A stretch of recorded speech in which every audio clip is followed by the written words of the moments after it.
Willkommen, bienvenue, welcome once again to Property Live. Property Matters Live, I should say. And we have, as usual, our esteemed Lord Master Hamish McClay of Surgical Ray, and today's special guest, friend of the show, Zara Olibokas. And today's topic is one I think will intrigue most people: making sense of service charges. Can we indeed make sense of service charges? And to start us off, Hamish McClay. Whether we can make sense of them or not is one matter. Transparency would help, of course. Now, the Metropolitan Thames Valley Housing have demonstrated a way of enabling people to see exactly what is going on with service charges. It's a big challenge because many people will often forget it. And of course, Zara knows this better than anybody else because she's trying to help people get themselves into a position where they know exactly what they're doing and know exactly what the risks are. And all too often, some aspects of it can be a little bit difficult to see right the way through. I mean, the cost once you move into play, one assumes we've got this cost to get into somewhere, but the realization a little bit further on down the road that we've got some costs increasing, which tend to, very often to be management fees, service fees. It's going to be a big thing. But then experiment carried out. Now, again, we've got so much, people speak about, well, we've got to use IT, we've got to use software, we've got to use Chat GPT. Now, this is a sensible application of it, which does actually enable people to see something that they want to see without having to sort of chase too hard for it. And let's hope that it does enable many people, because it is a difficult one. And unfortunately, some of the people that are charging these management fees have a habit of making them much higher than people would expect. But of course, Zara can tell us much more about the challenges that people face once they get into the various places that they think, I've got the place I want. Well, Zara, welcome to the show. What say you? Yeah, it is a bit of a pickle. It's a minefield because whatever you get back as part of the inquiries process, everybody presents the information differently. So, I'm not a forensic accountant. I get given accounts.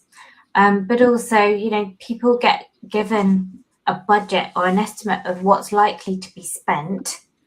And then they might find themselves on the receiving end of further bills at the end of the service charge years because the management company have gone, oops, we've had to forget, we didn't include this in the budget, or this was an emergency repair, and then we didn't use money in the reserve fund. So it's broken up into different parts, and it's difficult for the lawyers. Imagine how difficult it is for Joe Public to read what they're given and work out what they're being charged for. And it's, talking about the affordable housing arena, you don't quite get that breakdown in the budget. You just get sent a letter every year saying, right, this is your increase, but it doesn't tell you exactly what you're paying for. Not always. Some of them do, some of them don't. I saw a case literally yesterday where a local authority are charging leaseholders £100,000 each for replacement windows. That just beggars belief. How do they manage to get away with such nonsense? That, double glazing costs that much. And the information was, well, you've got the right to say something. How many people have got the time and energy to say something? But, those people should argue and try and get the council to justify such a high cost. And, I'm quite sure that if you were to replace double glazing on a house, it would not be in the region of £100,000. It sounds crazy. Hamish, how can a currently divided market support such nefarious activity? Well, I think we're always going to see that. I mean, I'm challenged myself. I I don't have to go through the same steps that Zara has to go through when she's trying to validate things, when she's trying to take out the list for her clients that she's actually looking to get into their place of choice. But I do struggle sometimes with the council, because all of a sudden we've got an interesting one at the moment. Braintree Council decided that they're going to impose a particular charge, and that charge which they've imposed, compared to what Zara was just speaking about, is really nothing in reality. But all of a sudden they've decided, well, you will pay us £30 for the building regs, because that's what we've decided it is, and it's based on the fact that we're charging our charge out rate £70 an hour. And you think, who are you charging out at £70 an hour? Because you're certainly not paying your staff that. But the last time we actually had sent them, I mean, we've done an awful lot of work with Braintree over time, but the previously wasn't a charge, and all of a sudden it's imposed. So what percentage increase is that from 0 to, having to pay them sort of £30? And so then because what I have to try and do then, like Zara does, I try and say to them, how can you break this down, and how can you justify the £70? And they still haven't justified the £70. But they're not the only council that does that to get the justification for it. So it really must be absolute hell to sort of really get to the bottom of it, and to be able to say with any great degree of accuracy and be able to guarantee 100%, this is what you're going to be paying, or this is what you're... I mean, there's a load of adverts on television at the moment trying to get people to sort of buy into their new internet, whether it happens to be Sky or whether it happens to be whoever happens, and they're saying fantastic price, it's going to cost you £17. However, we're going to increase it by £26 in January, you don't actually sort of necessarily see that. If you think, wow, that's £17, that's good. But you don't know how long it's going to be for. So it must be really hellish. So I do hope, I haven't actually looked into that idea that the Metropolitan Thames Valley housing people came up with, but it does appear clear that it's actually cut down on the number of people that have to actually sort of approach them and say, what is this going to be? What's that going to be? But it doesn't help the situation up front, because that in itself must be a very, very difficult one to actually help clients out with. Well, it seems crazy, this scenario. Zara, it means that a lot of people are effectively hamstrung by the fact that people just aren't supporting them properly. Yeah, absolutely. But I mean, it's one thing that you're presented during the conveyancing process with service charges, and you look at the figures and think, yeah, that looks okay. But the warning needs to go out is that these figures aren't static, and they will change, within a year, sometimes within 6 months, depending on when the service charge year ends. But then you've also got not just service charges on leasehold properties, which they have to go through consultation processes, but you've got service charges on freehold properties, which are in relation to estate management companies. Now, those service charges on freeholds, they don't follow the same law as leaseholds. So those service charges can go up, and they don't have an obligation to consult you as to what you're paying. So these charges can be astronomical.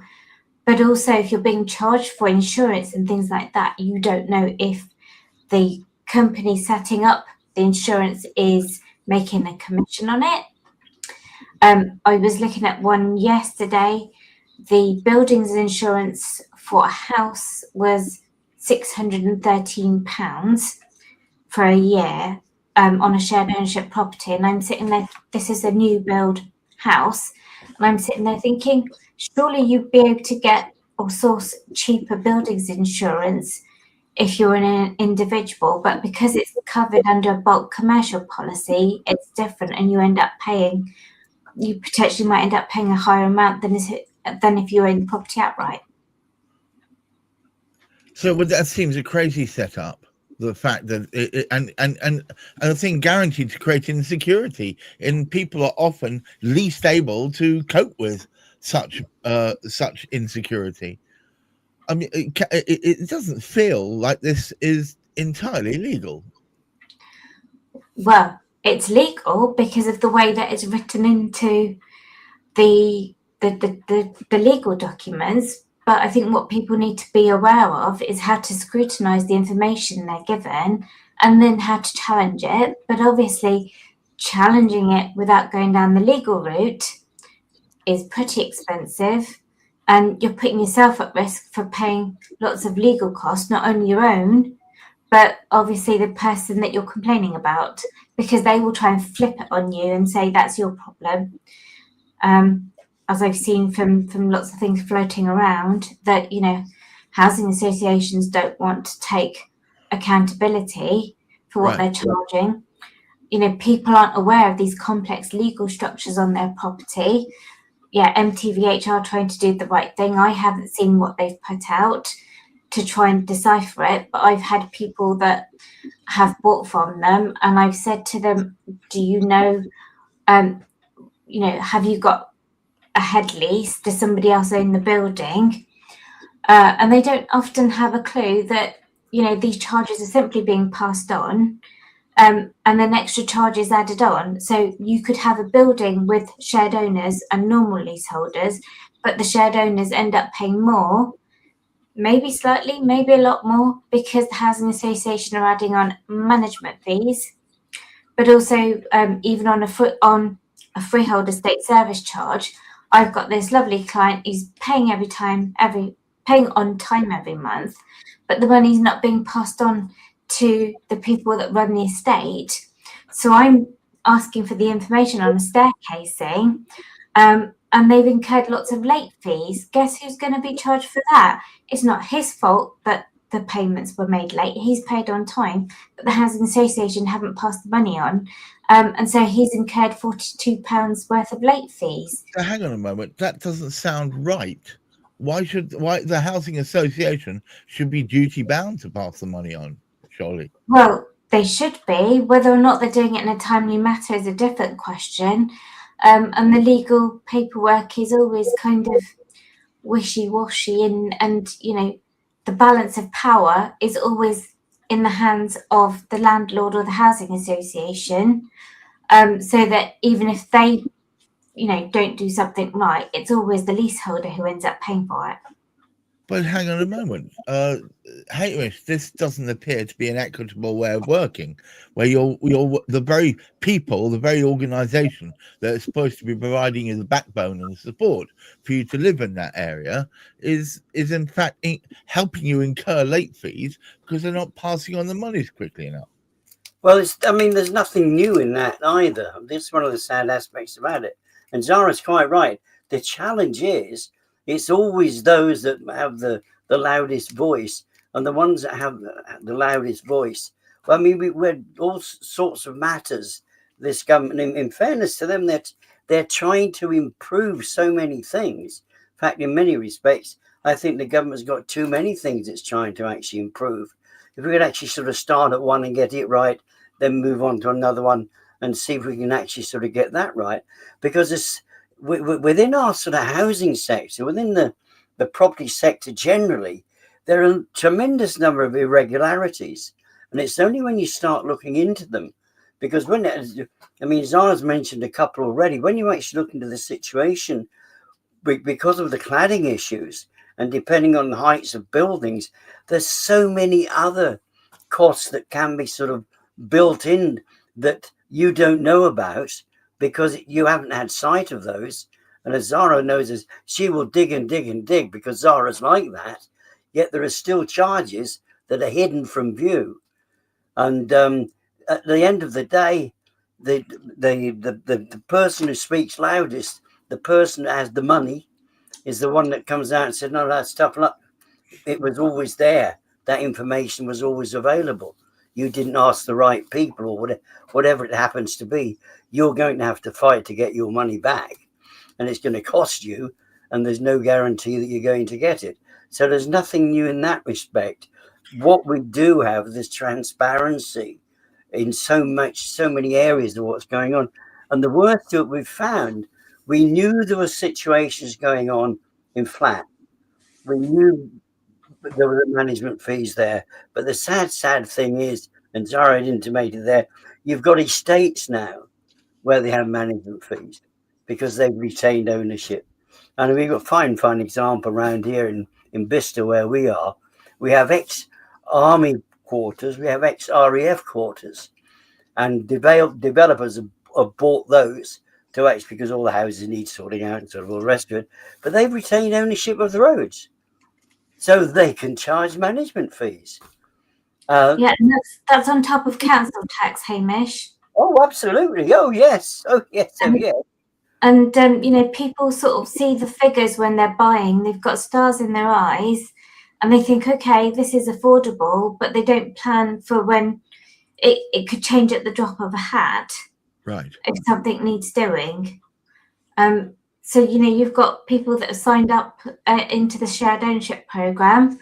Right. They might have been presented with a low bill of, you know, maybe £1,500 to £1,800 a year for a flat.